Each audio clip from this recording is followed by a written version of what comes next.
So Council has had an environmental climate change strategy, which is probably for about a period of 10 years. It's coming up to its third iteration at the moment, where Council's about to go back and look at what are the key drivers for Baw Baw into the future. Over the last 10 years, Council's invested significant resources and dollars into solar initiatives.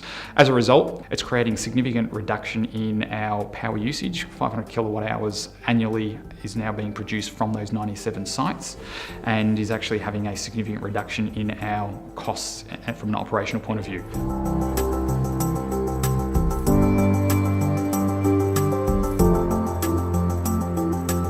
Whenever we put a business case up, we're looking at the triple bottom line being environment, social and economic. And looking at sustainable technology is obviously driving and linking with all three of these quite clearly.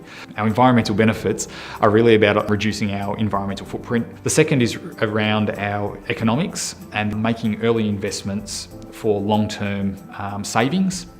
The third element is the social benefits, and the implementation of some of these pilot projects has meant that we've been able to demonstrate to the community the value of the investment, and there's been a clear benefit to those groups, which has meant that they've been able to advocate and invest in further environmental outcomes for the community. I think the most important thing that any council can take on board is the fact that you have to ask the community. You have to take the community along with you. You can't just make decisions and say, you're doing this, without showing them where they can get benefit out of it, or whether they can take ownership of what you're trying to provide. Baw Baw Shire Council obviously took some pretty bold steps early on in investing in sustainable technologies.